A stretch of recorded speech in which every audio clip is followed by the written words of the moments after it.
നമസ്കാരം, എല്ലാവർക്കും മംഗ്ലീഷ് ടീച്ചറിലേക്ക് സ്വാഗതം. അയർലൻഡിലെ വംശീയ ആക്രമണമാണ് ഇപ്പൊ ഒരു പ്രധാന ന്യൂസ് ആയിട്ട് യൂറോപ്പിലെങ്ങും പടർന്ന് പന്തലിച്ചുകൊണ്ടിരിക്കുന്നത്.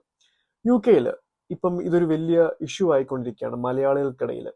കാരണം എന്ന് വെച്ച് കഴിഞ്ഞാൽ അയർലൻഡിലെ ആ ഒരു വംശീയ ആക്ഷേപവും വംശീയ ആക്രമണവും ഒക്കെ UK-യിലേക്ക് പടരുമെന്ന് പലർക്കും, അല്ല ഒരുപാട് പേർക്കും ഒരു ഭയമുണ്ട്. മലയാളികൾ കൂടുതലായിട്ടും പറയുന്നത് യൂറോപ്പിലേക്കുള്ള അനിയന്ത്രിതമായിട്ടുള്ള ഒരു കുടിയേറ്റമാണ് ഇത്തരം വംശീയ ആക്രമണങ്ങൾക്ക് കാരണം എന്നത്. പക്ഷേ നമ്മൾ ഇതിന്റെ ഒരു ബിഗർ പിക്ചർ എടുക്കുകയാണെങ്കിൽ കുടിയേറ്റം മാത്രമല്ല ഇവിടെ പ്രശ്നം.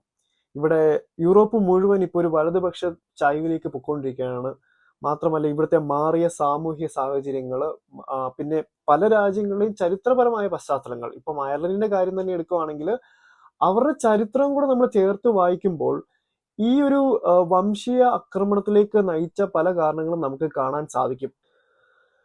തീവ്ര ദേശീയത അല്ലെങ്കിൽ ഒരു എക്സ്ട്രീം നാഷണലിസം പേറുന്ന ഒരു ചരിത്രമാണ് അയർലൻഡിനുള്ളത്.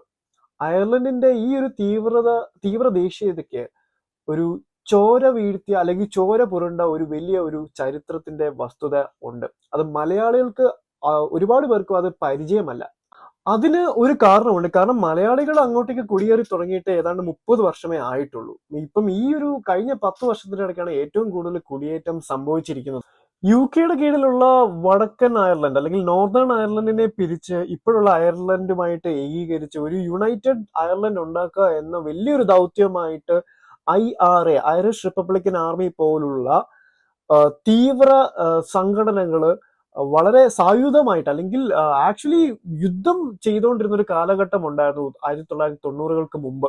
IRA-യോ അല്ലെങ്കിൽ തീവ്ര നിലപാടുകാരായിട്ടുള്ള ഐറിഷ് സംഘടനകളുടെയും പ്രധാന ശത്രുക്കൾ എന്ന് പറയുന്നത് UK ആയിരുന്നു, അല്ലെങ്കിൽ ഇംഗ്ലീഷുകാരായിരുന്നു. പിന്നെ അവരുടെ തമ്മിലുള്ള ഒരു കോൺഫ്ലിക്റ്റിന്റെ ചരിത്രം എന്ന് പറയുന്നത് വളരെ ഒരു രക്തരൂക്ഷിതമായിരുന്നു. ഒടുവിൽ 1998 ബെൽഫാസ്റ്റ് എഗ്രിമെന്റ് അല്ലെങ്കിൽ ഗുഡ് ഫ്രൈഡേ എഗ്രിമെന്റ് എന്ന് പറഞ്ഞ ഒരു എഗ്രിമെന്റോട് കൂടിയിട്ടാണ് അതിനൊരു അറുതി വന്നത്. അപ്പം അത്തരത്തിൽ കനലുമായിട്ട് ജീവിക്കുന്ന ഒരു ജനതയാണ് ഈ ഐറിഷ് ജനത എന്ന് പറയുന്നത്. അവർക്ക് രാജ്യം അല്ലെങ്കിൽ ദേശവികാരം എന്ന് പറയുന്നത് വളരെ അവരുടെ രക്തത്തിൽ അരിഞ്ഞു ചേർന്നതാണ്. നിലവിലെ സാഹചര്യം എന്ന് പറയുമ്പം അനിയന്ത്രിതമായിട്ടുള്ള കുടിയേറ്റം, അതുമാത്രമല്ല സാമൂഹിക കാര്യങ്ങളിലുള്ള വ്യത്യാനങ്ങൾ, അവരുടെ കൾച്ചറിന് അവര് ഈ പറഞ്ഞ കുടിയേറ്റക്കാർ വന്നിട്ട് കൾച്ചർ നശിപ്പിക്കുന്നു എന്ന് പറയുന്ന ചിന്ത, പിന്നെ ഇപ്പം നിലവിലുള്ള തൊഴിലില്ലായ്മ, പിന്നെ ഈ ഹെൽത്ത് കെയർ സിസ്റ്റത്തിനുള്ള അപര്യാപ്തത തുടങ്ങിയ ഒരുപാട് കാര്യങ്ങൾ കൂട്ടി വായിച്ചാലേ നമുക്ക് ഈ ഒരു അല്ലെങ്കിൽ ഈ ഒരു വംശീയ ആക്രമണങ്ങൾക്കുള്ള ഒരു ഉത്തരം കണ്ടെത്താൻ സാധിക്കൂ, അല്ലെങ്കിൽ അതിന് കണ്ടെത്താമെന്ന് നമുക്ക് വിശ്വസിക്കാം. അതുകൊണ്ട് തന്നെ ഇവരുടെ ചരിത്രവും ഇവിടെ ഇപ്പൊ കറന്റ് സിറ്റുവേഷൻ എല്ലാം കൂടെ നോക്കുകയാണെങ്കിൽ കുടിയേറ്റക്കാർ മാത്രമല്ല ഈ ഒരു വംശീയ ആക്രമണത്തിനുള്ള ഒരു കാരണം എന്ന് നമുക്ക് പറയേണ്ടതായിട്ട് വരും. ഇനി നമുക്ക് UK-യിലെ കാര്യം എടുക്കാം. അയർലൻഡിലെ ഈ ഒരു വലിയ ഇഷ്യൂ അല്ലെങ്കിൽ ഈ ഒരു വംശീയ ആക്രമണം ഏറ്റവും കൂടുതൽ ബാധിച്ചിരിക്കുന്നത് UK-യിലാണ്, UK-യിലെ മലയാളികളെയാണ്. കാരണം വെച്ചാൽ അയർലൻഡിനേക്കാളും ഒരുപാട് മടങ്ങ് മലയാളികൾ UK-യിലുണ്ട്.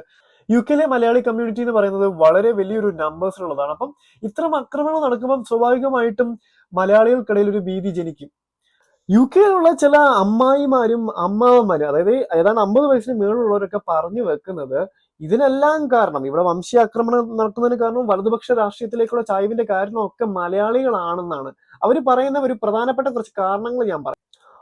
1, റീൽസ് എടുക്കുന്നത്. 2, പൊരിച്ച മീൻ ഈ പറഞ്ഞ ജോലി സ്ഥലത്ത് കൊണ്ടുപോകുന്നത്. 3, പെർഫ്യൂം അടിക്കാത്തത്. 4, ഈ പറഞ്ഞ പുറത്തിരുന്ന് നമ്മൾ മീൻ വെട്ടുന്നത്. 5, നമ്മൾ പബ്ലിക് പ്ലേസിൽ ഇരുന്ന് ഉച്ചത്തിൽ സംസാരിക്കുന്നത്. 6, നമ്മൾ ഈ പറഞ്ഞ പോലെ റോഡ് ക്രോസ് ചെയ്യുമ്പോൾ കൈ പൊക്കി താങ്ക്സ് പറയാത്തത്. ഇനിയും 7 ആണെങ്കിലോ, നമ്മൾ എവിടെയെങ്കിലും പൊതുപരമായിട്ട് ഒരു പരിപാടി സംഘടിപ്പിച്ചു കഴിഞ്ഞാൽ വേസ്റ്റ് മാനേജ്മെന്റ് കറക്റ്റ് ആവാത്തത്. ഇതിനുള്ള ഒരു മറുപടിയാണ് ഞാൻ ഈ ഒരു വീഡിയോയിലൂടെ പറയാൻ ആഗ്രഹിക്കുന്നത്. ഇവിടെ എല്ലാ രാജ്യക്കാരും എല്ലാ എത്നിസിറ്റിക്കാരും റീൽസ് എടുത്ത് പൊതുജനത്തിന് ഈ പറഞ്ഞ പോലെ ശല്യമാകാറുണ്ട്.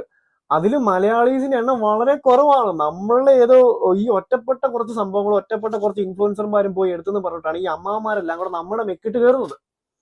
പിന്നെ പുറത്തിരുന്ന് മീൻ വെട്ടി അല്ലെങ്കിൽ പുറത്തിരുന്ന് മറ്റ് സാധനങ്ങൾ ബുച്ചർ ചെയ്തു.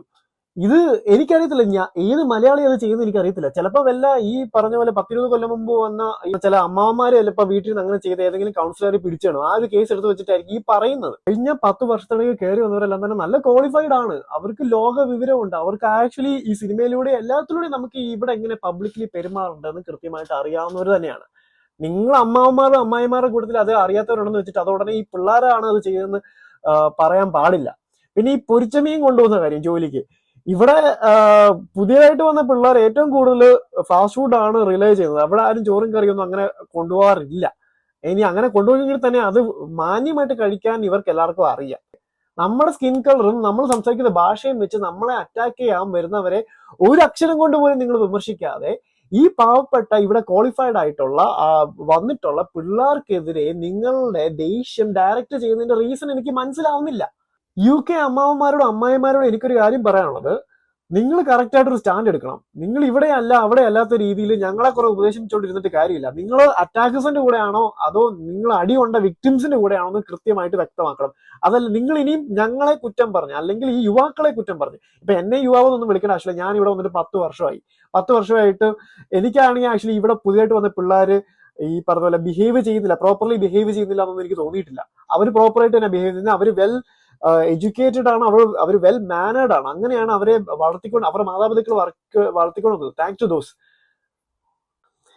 പുതിയതായിട്ട് സ്റ്റുഡന്റ് വിസയിൽ വന്ന പിള്ളേരെ, ക്വാളിഫൈഡ് ആയിട്ടുള്ള പിള്ളേരെ, അവരുടെ സക്സസ് കണ്ടിട്ട് ഈ പറയുന്ന പോലെ ആ ഒരു അസൂയ റേസിസ്റ്റ് അറ്റാക്കേഴ്സിനെ പിന്തുണച്ചുകൊണ്ടല്ല കാണിക്കേണ്ടത്. ഇനിയും ഇത്തരം റേസിസ്റ്റ് അറ്റാക്കുകരെ എന്ത് നടപടി സ്വീകരിക്കാൻ പറ്റും? ഇവിടെയാണ് മലയാളികൾ ഒറ്റക്കെട്ടായിട്ട് നിൽക്കേണ്ടത്. ഈ മലയാളി അസോസിയേഷൻസ് കേവലം ഒരു ഓണപരിപാടിയോ ക്രിസ്മസ് പരിപാടിയും അല്ലെങ്കിൽ ഈ പറഞ്ഞ പോലെ ഒരുമിച്ച് വെള്ളവടി പാർട്ടി നടത്താൻ വേണ്ടി മാത്രമുള്ള വേദികളാവരുത് ഇനിയും അങ്ങോട്ടേക്ക്. ഈ മലയാളി അസോസിയേഷനുകൾ ഒന്നിച്ചു വരണം. റേസിസ്റ്റ് അറ്റാക്കിന് വിക്ടിംസ് ആയവരെ സഹായിക്കണം. അവർക്ക് ലീഗൽ എയ്ഡ്, അവർക്ക് ഈ പറഞ്ഞ ക്യാഷ് ആണെങ്കിൽ ക്യാഷ് ആയിട്ട് ലീഗൽ എയ്ഡ് നിങ്ങൾ പിരിച്ചു കൊടുക്കണം, കേസ് പറയണം. പിന്നെ ഇവിടെ CICA പോലുള്ള സംവിധാനങ്ങളുണ്ട്. ഒരാൾക്ക് അടി കിട്ടിക്കഴിഞ്ഞാൽ, ഒരു വയലന്റ് അറ്റാക്കിന് വിക്ടിം ആയി കഴിഞ്ഞാൽ അവർക്ക് ഗവൺമെന്റ് ധനസഹായം കൊടുക്കും. 2.5 കോടി രൂപ വരെ നമുക്ക് ഓൺലൈനായിട്ട് ക്ലെയിം ചെയ്യാം, ഫ്രീ ആയിട്ട്. അതിന് മേളിലുള്ള ക്ലെയിം ആണെങ്കിൽ നമുക്ക് പുറത്തു വേറെ രീതിയിൽ നമുക്ക് പോകാൻ പറ്റും, സോളിസിറ്റർ ത്രൂ നമുക്ക് പോകാൻ പറ്റും. ഇവിടെ കുറെ അച്ചായന്മാരും അല്ലെങ്കിൽ അമ്മാവന്മാരും അമ്മായിമാരും പറയുന്നത്, നിങ്ങൾ സായിപ്പിന്റെ അടിയിൽ അടി കിട്ടിക്കഴിഞ്ഞാൽ ഉടനെ മിണ്ടാതെ വീട്ടിൽ പോയി ഇരുന്നോളാം. അങ്ങനല്ല. ഇവിടെ ഇതൊരു റൂൾ ഓഫ് ലോ ഉള്ള രാജ്യമാണ്. ഇവിടെ നിയമങ്ങളുണ്ട്, ശക്തമായ നിയമങ്ങളുണ്ട് റേസിസത്തിനെതിരെ. ഈ പറയുന്ന പോലെ ടീനേജേഴ്സ് ആയിട്ടുള്ള ആൾക്കാർ അറ്റാക്ക് ചെയ്ത് കഴിഞ്ഞാൽ ഇവിടെ ഒരു കേസിന് പോകാൻ പറ്റത്തില്ലെന്നാണ് ഇവിടെ കുറെ ഇൻഫ്ലുവൻസർമാർ പറഞ്ഞത്. തെറ്റാണ്. ടീനേജേഴ്സ് ആയാലും ശരി, അഡൽട്സ് ആണെങ്കിലും ശരി, ആര് നിങ്ങളെ അറ്റാക്ക് ചെയ്താലും റേസിസ്റ്റ് ആയിട്ടുള്ള അറ്റാക്ക് ആണെങ്കിൽ നിങ്ങൾക്ക് കോടതിയിൽ പോവാം. ചില ഘട്ടങ്ങളിൽ ഈ ടീനേജേഴ്സിന്റെ പേരൻസിനെ നമുക്ക് കോടതി കയറ്റാൻ പറ്റും. അതിപ്പോ എപ്പോഴും പറ്റില്ല. നല്ലൊരു ബാരിസ്റ്റർ നമ്മളോട് വേണം, സോളിസിറ്റർ അല്ല ബാരിസ്റ്റർ. അപ്പൊ ഇത്തരം ബാരിസ്റ്ററുകളെ വെക്കാൻ ഒരുപക്ഷെ അടികൊണ്ടൊരു പറ്റത്തില്ലായിരിക്കും. അവിടെയാണ് മലയാളികൾ ഗ്രൂപ്പായിട്ട് വന്ന് നമ്മളൊരു പൊതുവായിട്ട് ഇതിനു വേണ്ടി ഒരു ലീഗൽ എയ്ഡ് ഉണ്ടാക്കണം, ലീഗൽ എയ്ഡ് കൊടുക്കാനുള്ള ഒരു കാര്യങ്ങളൊക്കെ ചെയ്യേണ്ടത്. അപ്പം ഇത്തരം സംവിധാനങ്ങൾ ഇവിടെ നിൽക്കെ ഇവിടെ 10-20 കൊല്ലമായിട്ട് താമസിക്കുന്നവർക്ക് ഇതൊക്കെ അറിയാം. ഇതൊന്നും ഈ പിള്ളേർക്ക് പറഞ്ഞു കൊടുക്കാതെ നിങ്ങൾ ഇവരെ കുറ്റപ്പെടുത്തുമ്പം നിങ്ങളുടെ ഒരു സ്റ്റാൻഡ് ഞങ്ങളിൽ സംശയം ഉളവാക്കുന്നുണ്ട്. നിങ്ങൾ ആരുടെ കൂടെയാണ് ശരിക്കും? അറ്റാക്ക് ചെയ്യുന്നവന്റെ കൂടെയാണോ?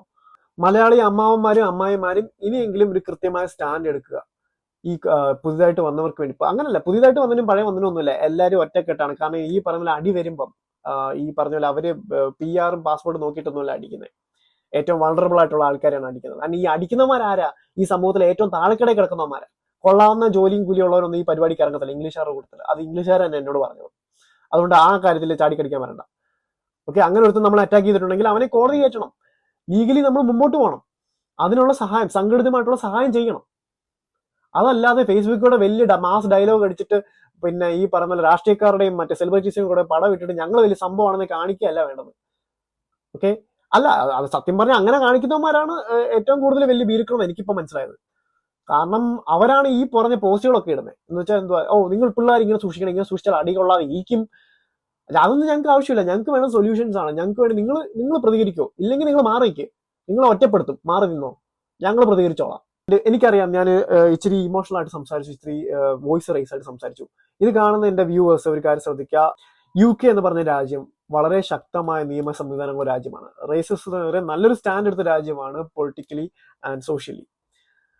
നമ്മൾ റേസിസ്റ്റ് അറ്റാക്കിന് ഇരയായി കഴിഞ്ഞാൽ എല്ലാ സപ്പോർട്ടും ഗവൺമെന്റ് തരും.